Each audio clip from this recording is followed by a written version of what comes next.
live streams and videos as I can whilst I'm on my travels. I just want to first start off by saying I like to have gratitude. When I was younger, this was always my dream, and it didn't feel real. I always thought I'd like to do that, but it's not possible for me. I'm not good enough.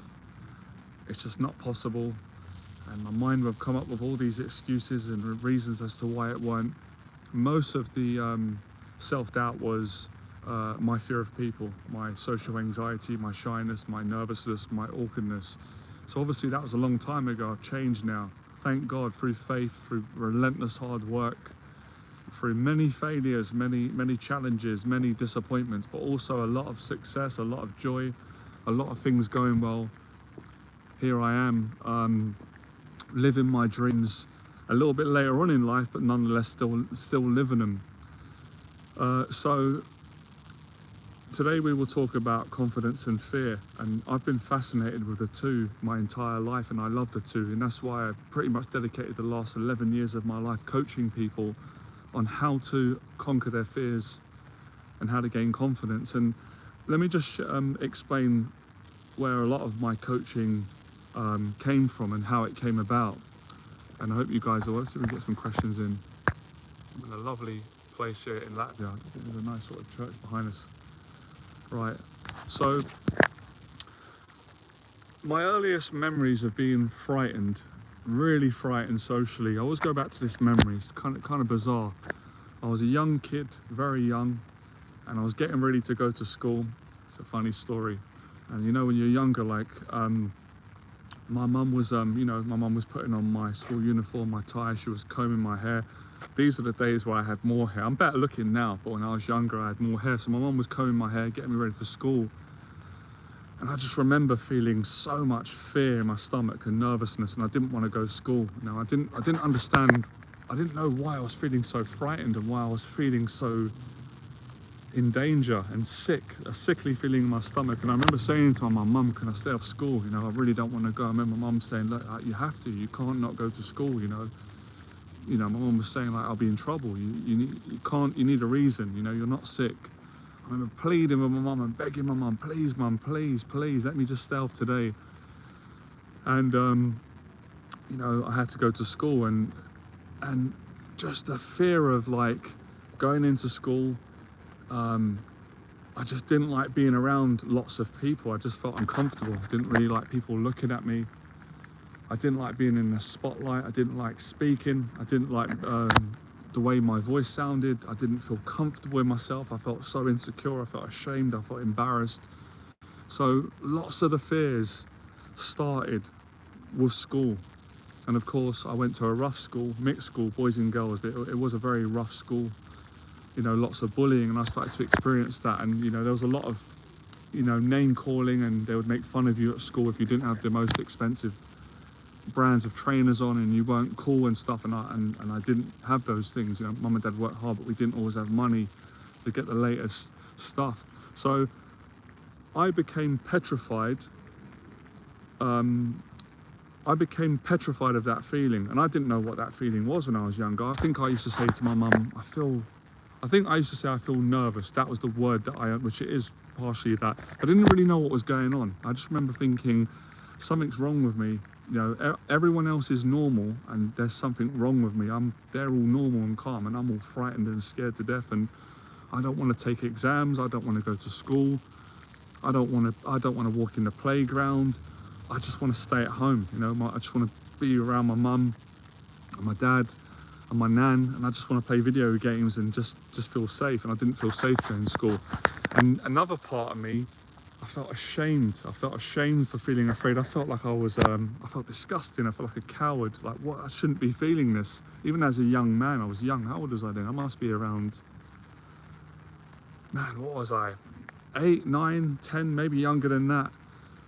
So it started there. That was the kind of like introduction to these feelings that I don't really understand, these anxieties, this sensitivity around something bad's going to happen to me, you know. So it started there, and that was the fear. Now, moving on to confidence, I started to notice that, well, he's more confident than me. He's relaxed. She's more confident. You know, the boys and the girls, the popular group, they can answer questions, they're not stuttering, they're not panicking, they're putting their hand up, and I just feel stupid. I can't really learn. I don't really learn things quickly. I can't concentrate. If the teacher says to me, Mr. O'Halloran, Jonathan, solve this problem, I'll be like, oh, I couldn't think, I'll be panicking. And I was a smart kid, but I just couldn't concentrate under the circumstances of being nervous and just being really frightened of being judged.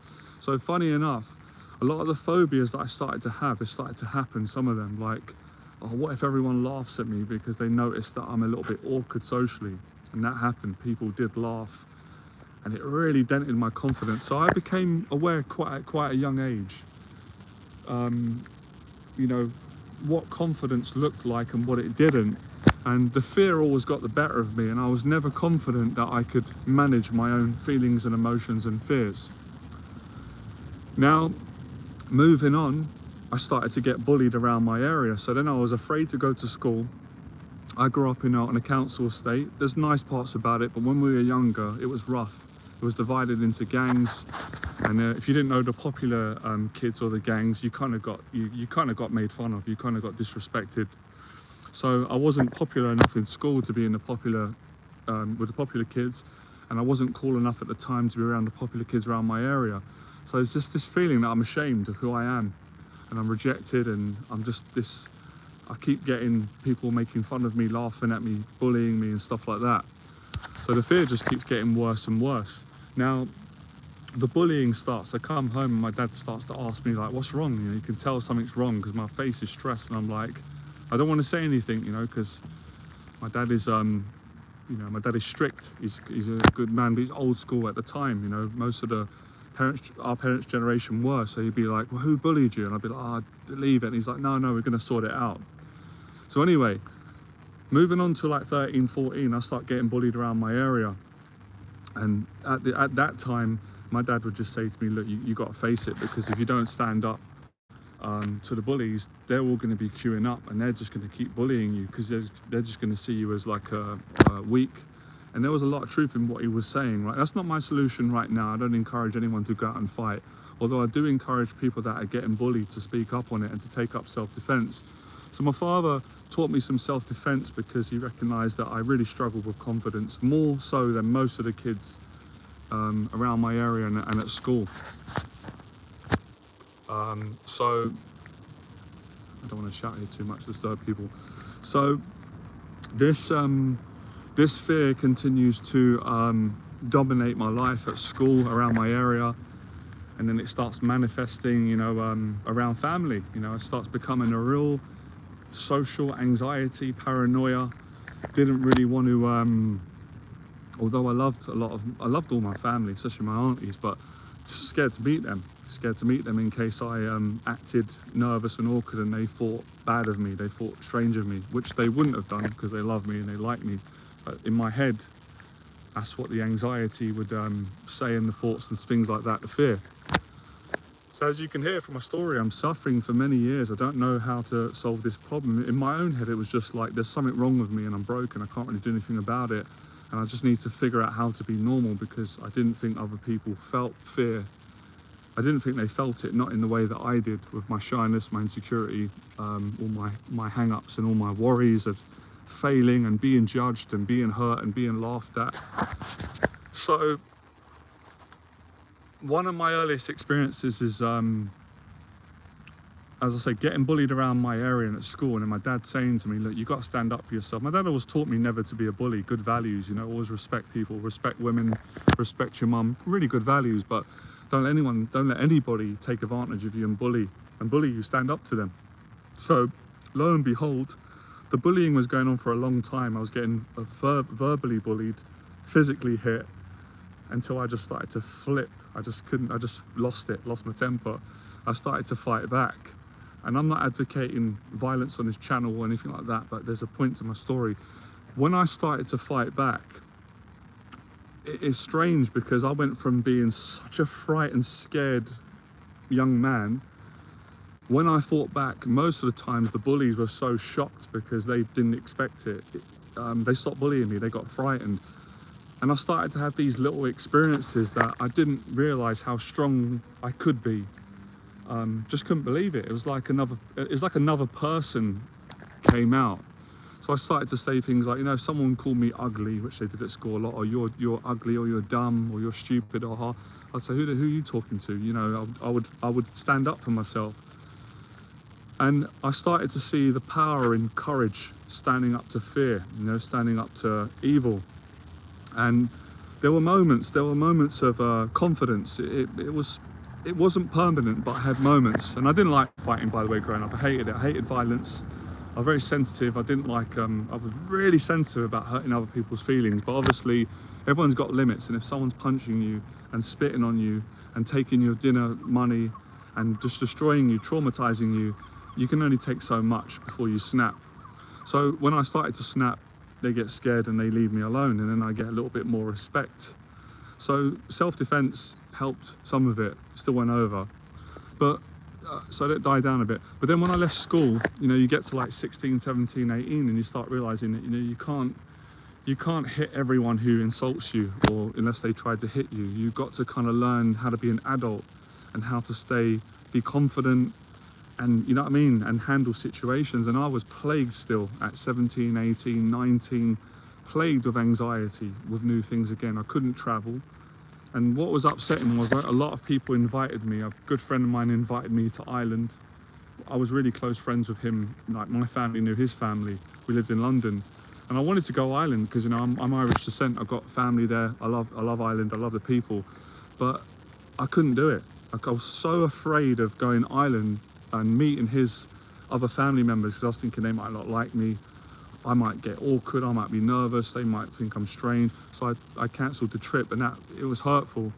So I backed out of a lot of things, a lot of good opportunities. So I didn't go Ireland.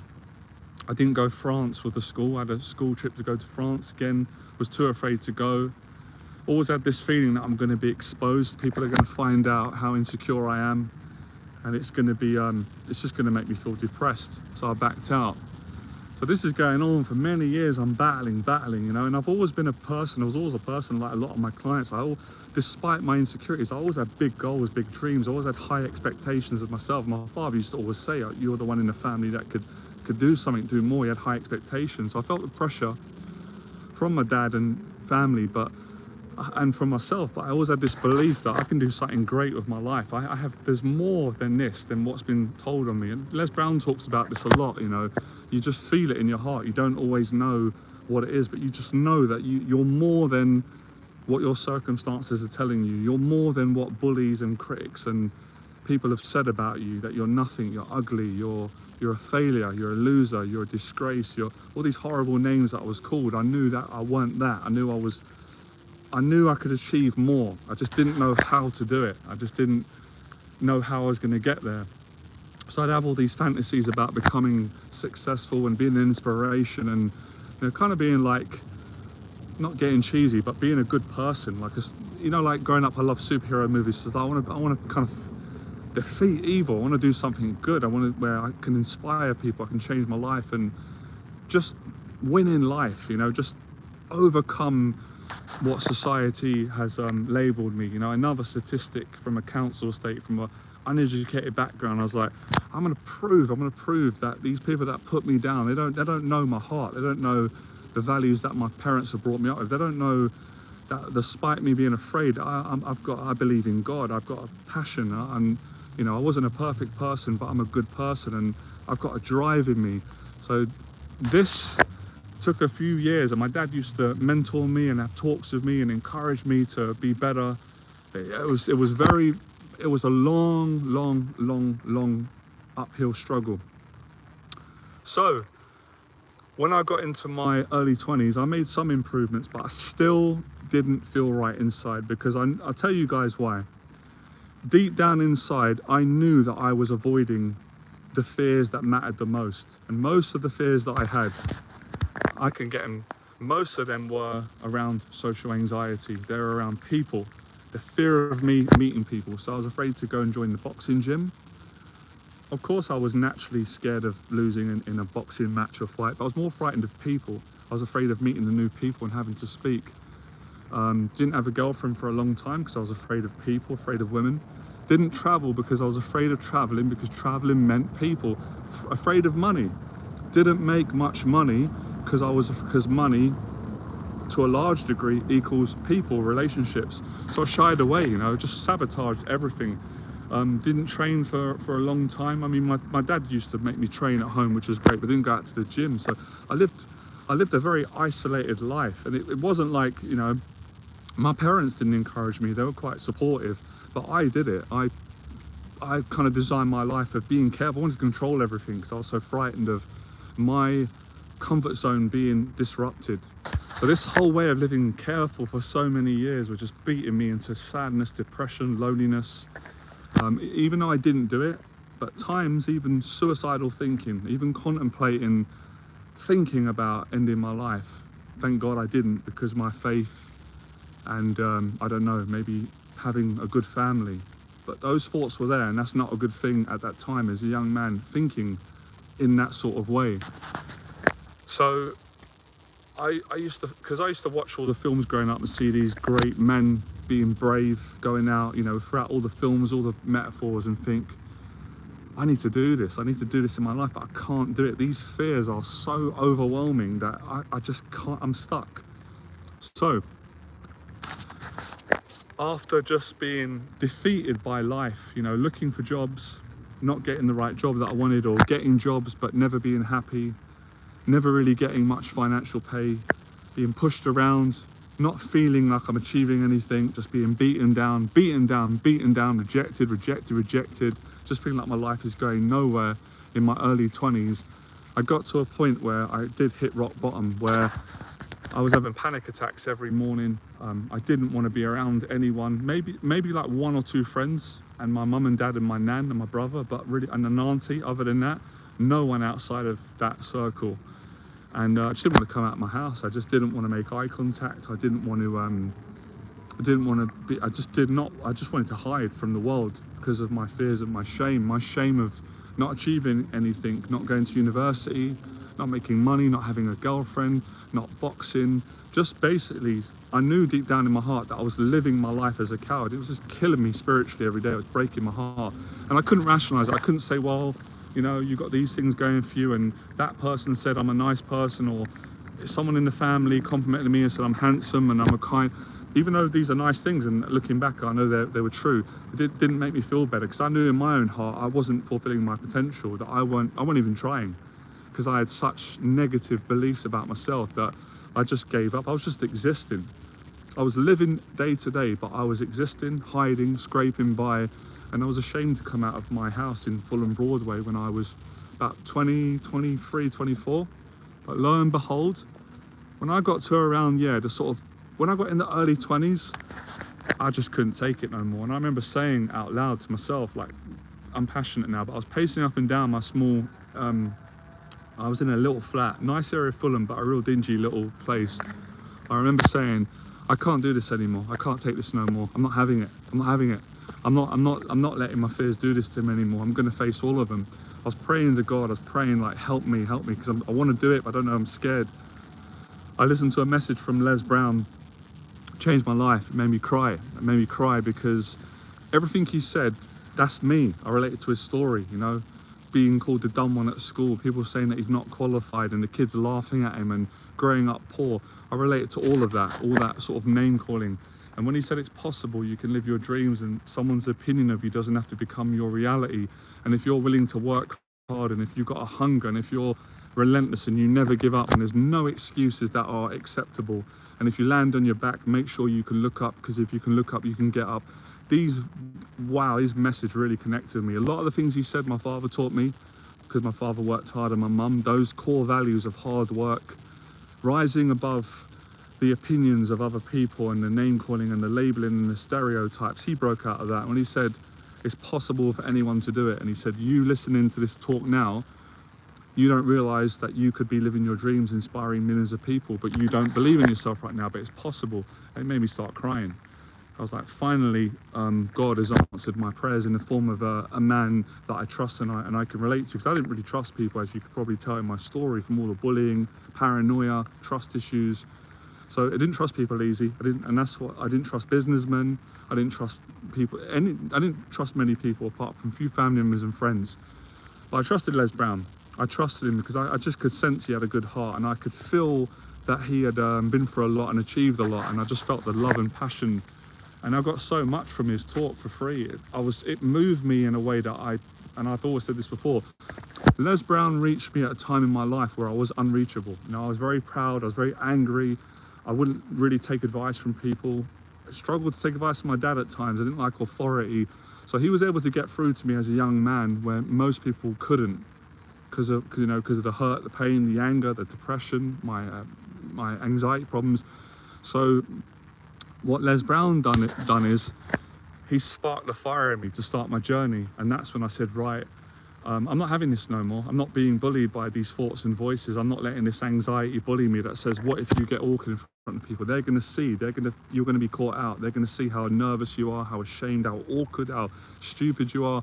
I said, you know, F it. I'm going to go out and, you know, I want to be a good person. I don't want to harm anyone, but that is it now. Like if I'm going to fail in my life, if I'm going to be a loser and this is my life, I'm going out of a fight. Like, I'm gonna die trying. At least I can live with that. At least I can say, well, look, I failed in my life.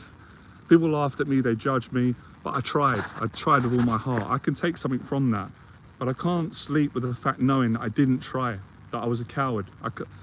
You know, that whole mentality that my father used to teach me, you know, a coward dies 1,000 deaths, you know, but a warrior dies 1 death. And I thought, right, that's me. So at the start, it was like going back to those days at school again. I started to face my fears. So my first fear was really leave the house, go for walks in London. I'd go for walks in central London, around Sloane Square, Chelsea. And no one would know this, obviously, because people didn't know me at the time, and I didn't share this with people. But when I was going out, I was nervous inside, I was paranoid, I thought everyone was looking at me, they were judging me. But I just kept going on these long walks, and I felt uncomfortable, but I just kept walking until it would take me probably about an hour and a half to settle down a bit more. I'd come home, I feel a little bit better. So going on that's probably why unconsciously I do a lot of videos of me. You see me walking and talking, because it was therapy for me. And bearing in mind, my dad used to take me on long walks when I was a young kid. I always appreciated that my dad done that for me. So I found a lot of healing, good mental health, strength, new ideas, encouragement from going on these long walks in London. And the walk was a metaphor for me saying, I'm going to go out into the world and I'm going to face these demons that are bullying me, this fear that I'm going to be hurt, I'm going to be attacked, I'm going to be shamed, I'm not going to be liked. And I don't mean in an aggressive way. I wasn't going out being aggressive. It was like more the psychological fears. I started doing that. I started to feel better. And then the next one was like, right, I've got to prove to myself. I've got to join the gym. I need to go into a weightlifting gym and I need to lift weights around other people, and I'm going to sit in that gym, and I'm not leaving the gym until I work out for an hour and a half, because I want to prove to myself, no matter how nervous I am, I can face my fear and go into a gym and work out and not just do it. And I did it, and it wasn't too bad, you know, kind of uncomfortable, but I'd done it. Started training for quite a while, started to get more confident. I got more relaxed around, you know, I guess what I would call back then tough guys, you know, guys that are kind of from my area. Rough and ready, just all different types of like alpha males. And the crazy thing was, like 99.9% of the time, none of them ever done anything to me. They didn't bully me. They were just nice people. They're just working out. A lot of it was paranoia, you know, it's what if they do something. So that exposure started to give me confidence slowly, and it started to give me the tools to be in situations, feel fear, feel anxiety, feel my paranoia come up, but stay there, not run away. And this started to make me feel good about myself. It started to reduce that feeling I'm ashamed, I'm a loser, there's something wrong with me, I'm disgusting, I'm not attractive, I'm dumb, I'm uneducated. These things started to go away, and this confidence started to grow in me. It was a spiritual thing, it was an emotional thing, and my mind, my psychology started to talk nicer to me.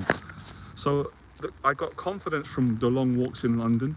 I got confidence from the weightlifting gym, and then the next one was like, I have to join the boxing gym. I need to prove to myself that I can get a pair of gloves on, have the courage, get in the ring, and in my own mind it was like, I want to, you know, have a fight with another guy that wants to have a fight, fair fight. So I did that, and you know, I was terrified. I've said this before, I was very frightened. It took me a few weeks and months, but eventually I got good at it. I got more confident, and I started to, you know, be able to walk in the gym and not put my head down like that and avoid eye contact and hide, put my head up, say hello to the trainer, make friends, talk to people, spar.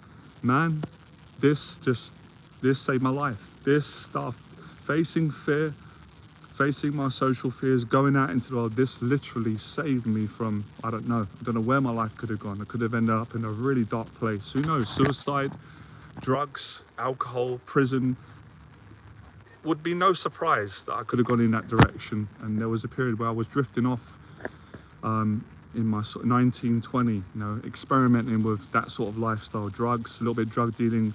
Luckily, thank God, God works in mysterious ways. I got caught, I got arrested, nearly went to prison, got community service, and I thought, right, I got to get out of this. It's not for me. Quit the drug dealing. So, as I said to you, the journey, when people say, I get it, it's only people human. When people say things like you're lucky, or you're so confident, or you have a business, or you inspire people, you make money, or I appreciate, I am blessed. It is great, but then if you hear what I've gone through, it's a lot, like most people. So by this time now, I'm more confident than I used to be, but obviously it still isn't over. And like my mentor, Jeff Thompson, who shares a story about fear, he did a fear pyramid. I didn't invent the fear pyramid, that was Jeff's invention, but I did my own version of, I made notes in my head. I knew where my fears were, and I gradually, systematically faced them over a course of 10 years. And the person you see now has been developed through that process and learning. You know, every time you face fear, you gain confidence and you learn, and it gives you motivation to face the next fear. So I faced the fear of boxing, I faced the fear of weightlifting, meeting people, walks. Then I went on to face the fear of, you know, speaking to women and eventually getting a girlfriend, something I thought I could never do. Then it was like, right, kind of one of my biggest fears is money, you know, breaking out of this, I'm not educated, poverty, eventually starting my own business and building a successful coaching business, and, you know, motivating, inspiring people from all around the world, to start with from my YouTube videos, and, you know, becoming my own boss and building a full-time income with no education, no business background, no investments. No one gave me any money. I was broke when I started a business, but I realized you don't need money to start a business. You need passion, hard work, and the willingness to do it. Lovely to see you guys. You guys have been a great support. I know you'll appreciate this. I am having a great time. So if you hear my story, you know, I built up through experience, exposure, facing these fears, taking action and learning. Now, when I started my journey, I was not confident that I could handle fear in situations, whether it was public fear, social fear, financial, life, traveling.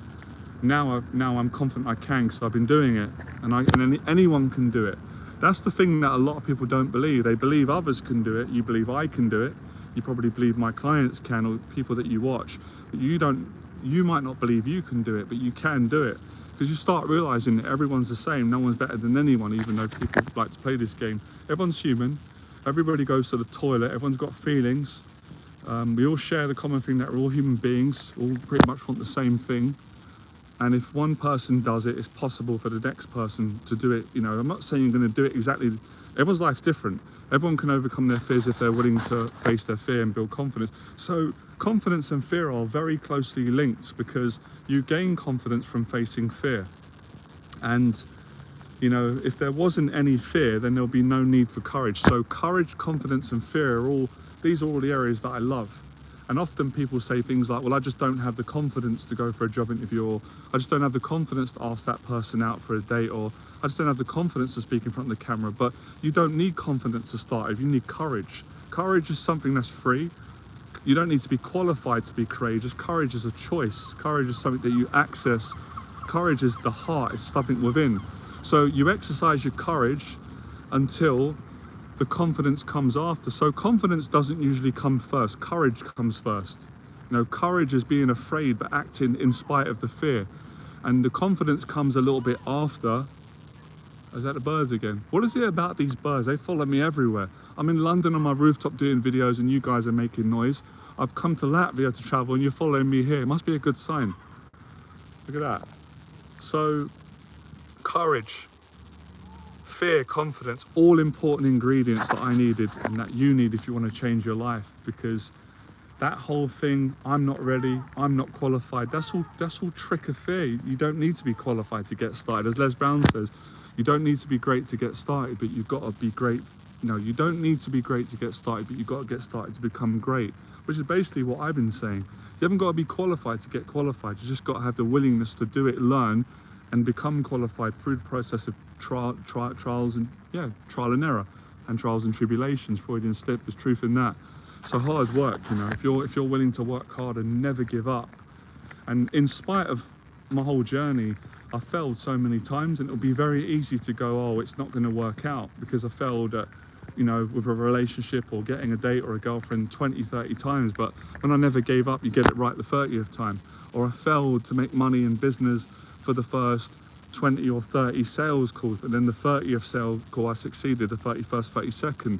Or I failed to speak with confidence when I met new people. I did a public talk for the first maybe 10, 20 times, but I never gave up, and I got it right on the 30th time. So it's the hard work, it's courage, it's fear management, it's the confidence that you gain after, and it's the hard work. It's like anything, it's a skill. If you work hard at controlling fear, you get good at it.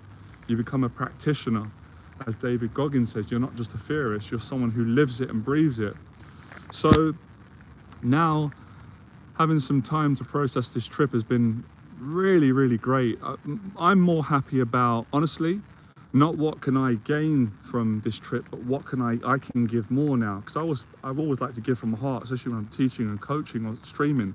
But the experience that I have now, the years and years, I can give so much more back now to you guys. And that's one of the reasons why I had to travel, because I was telling you guys, you know, be courageous, face your fear, stop making excuses. And I just felt like, well, then I need to face more of my fears, because I need to continue to do the best I can to live what I teach, which is to tell people to be the best, be a good person as best as you can.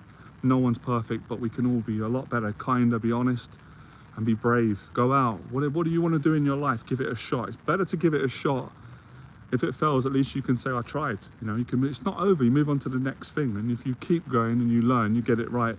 Doesn't matter how many, there's no rule. There's no like, oh, you can only try once, and if it fails, then you're over. Who said that? Well, people say that, but they're talking out of their backside. If I want to start a business and I try and it doesn't work out the first time, I'm going to try 20 times. And if it doesn't work out on the 20th times and I still want to do it, I'm going to get a mentor and figure out where am I going wrong. I'm going to try and I'm not going to quit until I get it right. So that mentality of never giving up is so powerful. You know, there's certain things that money can't buy. Money can't buy character. You can't go on Amazon and say, yeah, let me buy a box of character. Money can't buy courage, unless you bought my coaching. A bit of a joke, but that's how confident I am at helping. But generally, money can't buy courage. Money can't buy character. Money can't buy confidence. Money can't buy work ethic, hard work. Can't buy those things. This has got to come from the heart. This comes from a deep place in your heart. That's great, man. I've read in your comments. Let's have a look here. Yep. Oh, that makes me happy. That's a huge success. You cooking your own meals, 50 push-ups a day. That's a man who's serious about improving his character. I'm happy for you. That's a big deal. That's a massive deal, and you should be proud of yourself. So stick with that. Things like that really improve you as a human being. So yeah, there's certain things money can't buy, and what I'm learning, and that's why I'm passionate about business coaching. If you work on your character, you'll make more money anyway, because at some point people will like you. People will like someone who has got a good character. I'm not going to say myself. I'll use David Goggins, for example, because of his story, how hard he works. It will eventually attract you the money. So you learn lots, you know, you learn so much about people, about culture, about finances, about the human mind, the human spirit, through this process of being a brave person and learning through all the different times, the tough times, the good times, the failures, the successes. It's really hard to sum it up in words. I guess people use words like it's a beautiful journey. I haven't got a problem with that. Yes, that's for each and every individual. But yeah, you know, one of the realizations I've had, and I hope this can help a lot more people on this channel is, and I'm going to be honest, I have it a little bit, I can admit that, but I take a positive from it, is regret. You don't want to live with regrets. You don't want to, listen, people, doesn't matter what age you are, right? You don't want to be sitting there going, I wish I did that. Why didn't I do it? So when I travel now, when I'm busting through all these fears that I had in my childhood, and then I'm enjoying it and I'm doing it well, I'm thinking to myself, I need to make more videos. I need to speak to people that, so they don't make the mistake that I made in my 20s, where I took longer than I could have took, right? Les Brown said the same thing to me. Les Brown said, when I was listening to Les Brown, I was in my early 20s. Les Brown's in his 70s now, so Les Brown must have been in his 50s when I was listening to him. And he said, I could have been doing what I'm doing now, motivating people, thousands of people around the world, making millions of pounds, living my dreams. He said, I could have been doing this 15 years earlier. But the reason why I didn't do it, because he goes, the hardest thing I ever done was not building success, but was believing that I could be successful. And that resonates with me now at 39, almost 40. So for those of you out there, right, who are younger than me, don't let your fear talk you out of doing things now, because you just might regret it later on. Now listen, for those of you that are 40 now, 50, 60, let me give you something powerful. You can't go back, but you can make up for it now. So it's never too late, but it's better that you do it earlier, right? But again, positives from both. So when I'm doing all these trips now, I'm thinking, wow, this is, okay, you know, there's some challenges, there's new things, but pretty easy. You know, it's easier to do it because I get a lot out of it, and I can help people, and I grow as a person. I get more confident, I get more socialized, I can give more value, experience things. This is easier. You know what's hard? What's hard is living as a coward. The pain, the agony that comes with that, of not trying because you're afraid of failing. It's agony. There's not much to take from that. There's not much to take from, it's really hard. So it's better to go out and try, because there's confidence that comes with that. There's lots that you can take from that.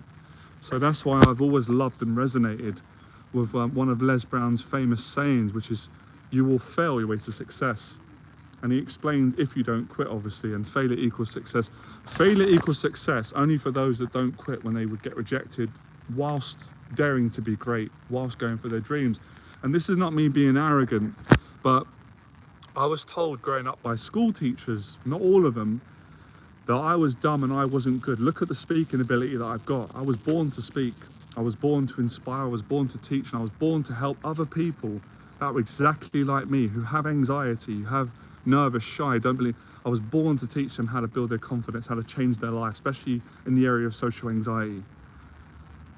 But if I believed what was told to me, I wouldn't be doing what I'm doing now. And I don't need scripts. I don't run out of things to say. This is all from the heart. This is my experience. So there's no hesitation, because everything I'm saying is true. It's my experience. And I've been coaching for almost 11 years, and I've learned a lot about people. I've learned so many things about the human mind, many interesting things. You know what?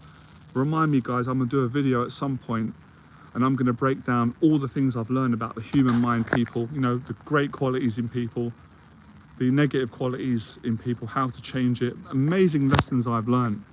One of the things I'll share with you now that I've learned is people can do more than what they believe they can, but they need to be pushed, they need to be encouraged, they need to be mentored, whether that's by themselves, by a mentor. Everyone can do more, but most people don't believe it because they never push themselves to a place where they get to experience having to do more and use those tools.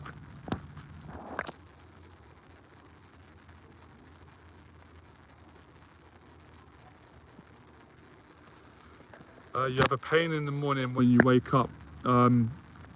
Yeah, that could be, well, you need to tell me a bit more about it, right? Because I'm not sure, but I'm assuming based on my talk, you know, the pain that you're in is the fear, is the anxiety, or maybe the pain that you're not doing all that you can do. But listen, at the same time, you've got to be patient as well. You know, these things take time. I need to push myself to leave the house more, 100%. I like your name, Nick versus the Universe. That's a nice name. So yeah, you do, you need a push. You know, my father used to say the same to me, and I learned it from my dad and the boxing mentors. Boxing taught me that. if I left it up to my mind, I wouldn't get in the boxing ring. It's too scary. I don't want to do it. I don't want to do it. But someone saying, get in now, you got to do it, pushes you to be brave. When you have to be brave, you have to be brave. You have to be a man in a healthy way, in a kind, in a good way. And same with sales calls, you know. Same with, when you have to do it, it brings out the best in you. But a lot of the times people let the negative thoughts negotiate and say, well, I don't have to do it now. You've got to be very careful with that conversation, because that can turn in from a 5-minute conversation to 20 years of avoidance. Right, what's the time? I have to be getting off soon, meeting back with a friend. What's the time? This has been great. So, yeah, you know, every time you face fear, you learn a little bit more about yourself, you gain confidence. And this social anxiety, look, I still understand it's hard for people, but I think people need to realize that it's just better to face it. Great things come from it. You know, what's harder is, personally for me, my perspective is changing, and I hope this is going to help more people. I believe it will. When I weigh up the two, what's harder? Let me ask myself, let me be honest. What's harder? Avoiding social anxiety for a long periods of time or facing it? Let me really think about that. This is a perspective. Harder to avoid it, because as Teddy Atlas says, when you avoid socializing out of fear, not out of choice, but fear, you get to feel comfortable for a bit, but then you don't feel good about yourself. You feel depressed. You know, you're losing out. You're losing, could be your wife, could be a business, could be the best friend ever, could be you helping someone. Great times, great conversations. You're losing out big time. So it's really knowing the consequences of avoiding traveling, social anxiety, facing fear. And that's why I'm passionate about my event in London on Sunday, the Fearless event. So yeah, the moral of the story is, anyone watching this, life is too short and it's too precious to waste it worrying about what other people think, protecting yourself and not getting uncomfortable in order to gain the best type of peace ever. And I agree with David Goggins, and I think a lot of the reasons why I agree with Goggins is, well, number one, because he's honest, but even though we're different people, similar journey. You know, David Goggins had bad social anxiety trauma, and David Goggins realized that you have to get comfortable being uncomfortable if you want to grow, because you can't do it any other way. And that's how you get more confident. You get so used to being uncomfortable that it becomes easy. Anxiety, very bad. It is. I'll do more videos on that. So yeah, that's what I wanted to share now. To be continued. I appreciate you guys. Right, I think I've done enough now. I'll be making a lot more videos. I hope this has helped you. All right, see you guys soon, man. Have a great one.